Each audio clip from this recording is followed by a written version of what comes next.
అందరికీ తెలిసిన విషయమే. రాజమండ్రిలో మొన్న ఒక నలుగురు ఈ మిల్క్ కన్సంప్షన్ చేయడం వల్ల చనిపోవడం జరిగింది. ఇది మహాశివరాత్రి రోజు తర్వాతే 16వ తారీఖు అక్కడ ఉన్న ఒక పాల వ్యాపారి దగ్గర నుంచి దాదాపు 150 కుటుంబాలు డైలీ పాలు పోయించుకునే వాళ్ళు రాజమండ్రి సిటీలో. ఆయన కోరుకొండ మండలం నరసాపురం విలేజ్ నుంచి వచ్చి డైలీ పాలు పోస్తూ ఉంటారు. సో ఆయన దగ్గర నుంచి గత 10 సంవత్సరాలుగా వీళ్ళు పాలు పోయించుకుంటూ ఉంటున్నారు. దురదృష్టవశాత్తు 16వ తారీఖు వాళ్ళు ఆ పాలు పోయించుకొని దాని నుంచి టీ, కాఫీ కానీ లేకపోతే పెరుగు చేసుకోవడం కానీ, కొంతమంది నెయ్యి, వెన్నె కూడా చేసుకొని తాగడం, తినడం చేస్తూ ఉంటే సడన్గా వాళ్ళకి దాంట్లో టేస్ట్లో తేడా వచ్చింది. చేదుగా ఉన్నట్టుగా అనిపించింది. ఇమ్మీడియట్గా ఆయన కూడా ఇన్ఫర్మేషన్ తెలియజేశారు. తెలిస్తే వాళ్ళకి వామిట్, తర్వాతే సడన్గా యూరిన్ ఆగిపోవడం, ముసలి వాళ్ళకి, పెద్దవాళ్ళకి. సో అలాంటి సంఘటన జరిగితే ఇమ్మీడియట్గా పక్కన ఉన్న హాస్పిటల్లో జాయిన్ అవ్వడం. వాళ్ళు మామూలుగా దీనివల్ల జరిగిందని చెప్పేసి వాళ్ళకి తెలియదు ఇనిషియల్గా. సో వాళ్ళు మామూలుగా వాళ్ళకి ఏదో నొప్పి వచ్చింది, లేకపోతే సడన్గా అబ్డోమినల్ పెయిన్ వచ్చింది, వామిట్ వచ్చిందని చెప్పేసి హాస్పిటల్కి వెళ్ళారు.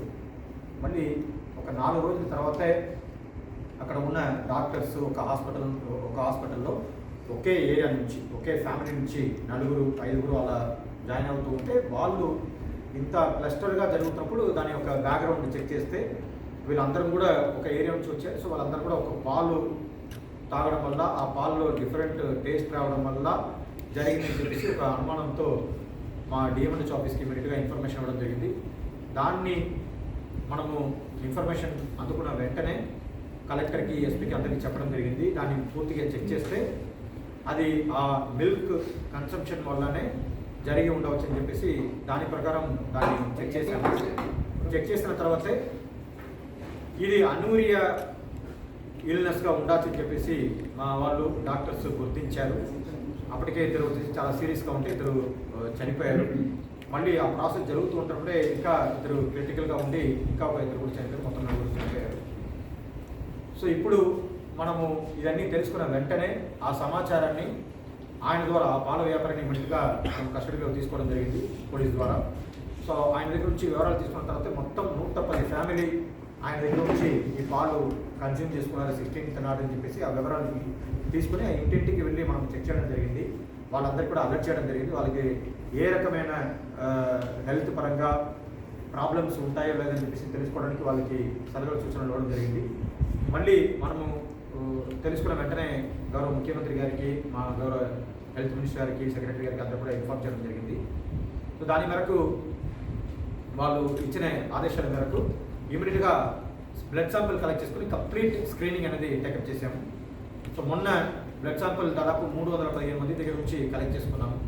ఆ 315 మందిలో ఇద్దరికి వచ్చేసి క్రియాటినిన్ లెవెల్ ఎలివేటెడ్గా చూపిస్తే వాళ్ళని కూడా ఇమీడియట్గా హాస్పిటల్లో చేర్పించాము. మళ్ళీ వాళ్ళే స్వయంగా వచ్చి చేరిన వాళ్ళు మళ్ళీ మేము ఐడెంటిఫై చేసి చేర్పించిన వాళ్ళు మొత్తం కలిపి ఈ రోజుకి మొత్తం 15 మంది హాస్పిటల్లో ఉన్నారు. 15 మందిలో 7 మంది నార్మల్గానే ఉన్నారు, పెద్ద ఇష్యూ ఏమీ లేదు. కానీ 8 మంది వెంటిలేటర్ కానీ డయాలసిస్ సపోర్ట్లో కానీ ఉన్నారు. సో వాళ్ళు ఇష్యూ వచ్చేసి కొంచెం క్రిటికల్గానే ఉంది. ఎందుకంటే దీంట్లో 80 years ఓల్డ్ ఉన్నారు, 70 years ఓల్డ్ 3 ఉన్నారు, 62 years ఓల్డ్ ఉన్నారు, 65 years ఓల్డ్ ఉన్నారు. మళ్ళీ చిన్నపిల్లలు 3 ఉన్నారు, 5 months బేబీ ఒకరు, తర్వాత 2 years ఒకరు, 2 years 9 months ఒకరు, 3 చిన్నపిల్లలు కూడా ఉన్నారు. 2 అబ్బాయిలు, 1 అమ్మాయి.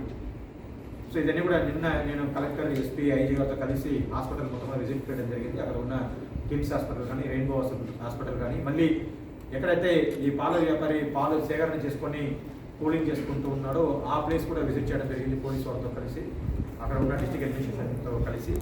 సో ఇవన్నీ తెలుసుకున్న తర్వాతే ఇది మాకు ఉన్న ప్రిలిమినరీ ఇన్ఫర్మేషన్ ప్రకారం పోలీసులు చాలా డీటెయిల్గా, డెప్త్గా వాళ్ళు ఇన్వెస్టిగేషన్ చేస్తే దాంట్లో వాళ్ళు అనుమానంగా కొన్ని కారణాలని వాళ్ళు ఐడెంటిఫై చేశారు.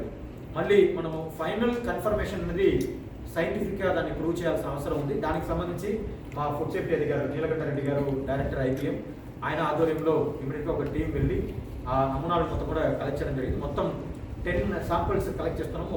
ఒక గవర్నమెంట్ ల్యాబ్కి, NABL అక్రెడిటెడ్ ల్యాబ్కి పంపించడం జరిగింది. ఇంకా ఒకటి హైదరాబాద్లో ఉన్న ఒక ప్రైవేట్ అక్రెడిటెడ్ ల్యాబ్కి పంపించడం జరిగింది. దాని యొక్క రిజల్ట్ మీ అందరికీ తెలుసు. బ్యాక్టీరియాలజికల్ రిజల్ట్ ఇవన్నీ కూడా మనకు కల్చరింగ్ చేయాలి కాబట్టి 5 రోజుల నుంచి 7 రోజుల దాకా వచ్చే అవకాశం ఉంటుంది. మనకు గ్రోత్ పెట్టి ఉంటుంది. సో అదన్నీ కూడా మనకు తెలియవస్తుంది.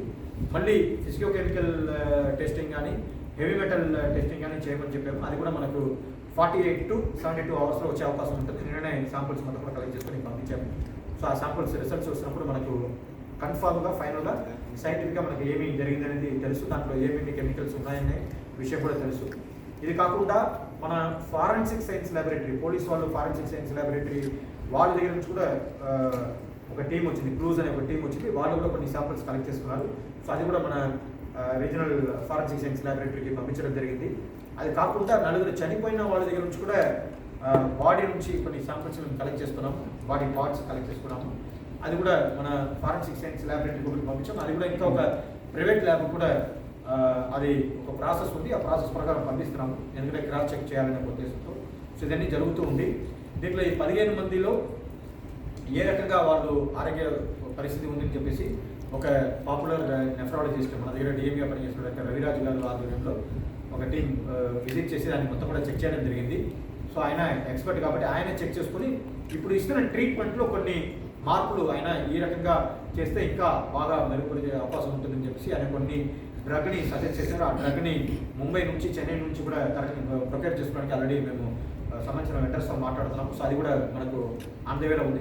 చెన్నై నుంచి త్వరగా తీసుకోవడానికి ఆల్రెడీ వాళ్ళకి పేమెంట్ కూడా చేయడం జరిగింది. సో అది కూడా ఈరోజు రాత్రికి మనకు స్టార్ట్ చేస్తారు. వాళ్ళు మార్నింగ్ రాజమండ్రి వెళ్తుంది. సో ఆ ట్రీట్మెంట్ ఇస్తే ఇంకా బాగా ఫాస్ట్గా క్లీనింగ్ అనేది, ఎందుకంటే మొత్తం కూడా పూర్తిగా కిడ్నీ అఫెక్ట్ అయింది కాబట్టి యూరిన్ అవుట్పుట్ కంప్లీట్గా బంద్ అయింది కాబట్టి దీన్ని ఇది చేసుకోవడానికి ఆ డ్రగ్ పనిచేస్తుందని చెప్పేసి అది కూడా తగ్గిస్తున్నాము. సో ఈ రకంగా మనం ఏ రకంగా ప్రజలకి మళ్ళీ పరిస్థితి విషమం కాకుండా వాళ్ళకి ఇంకా పెద్ద ఎత్తున ఏమీ జరగకుండా ఉండడానికి చర్యలు తీసుకోవాలో ఆ చర్యలు మొత్తం కూడా తీసుకుంటున్నాము. ఇది కాకుండా అక్కడ పర్మనెంట్గా ఒక 14 ర్యాపిడ్ రెస్పాన్స్ టీమ్ ఫామ్ చేసుకుని దాదాపు 56 డాక్టర్స్, నర్సెస్, తర్వాత ANM, ఆశా అందరినీ పెట్టుకొని complete surveillance, house to house visit చేస్తూ ఉంటాము. ఒకవేళ సిమ్టమ్స్ ఇప్పుడు లేకపోయినా బాగా ఉన్నట్టుగా వాళ్ళు అనిపించినా ఇమీడియట్గా ఎప్పుడైనా రావచ్చు, ఎప్పుడైనా వాళ్ళకి ఆ పరిస్థితి కనిపిస్తుంది, సూచనలు కనిపిస్తుంది. కాబట్టి అది తెలిసిన వెంటనే వాళ్ళు షిఫ్ట్ చేయడానికి అక్కడ పర్మనెంట్గా నైట్ డ్యూటీ కూడా వేసుకొని ఒక మెడికల్ క్యాంప్ కూడా ఏరియాలో ఎస్టాబ్లిష్ చేయడం జరిగింది. అది కూడా జరుగుతూ ఉంది. సో ఇది కంటిన్యూస్గా నెక్స్ట్ ఒక 15 days టు 1 month కంటిన్యూస్గా దీన్ని మానిటర్ చేస్తూ ఉంటాము.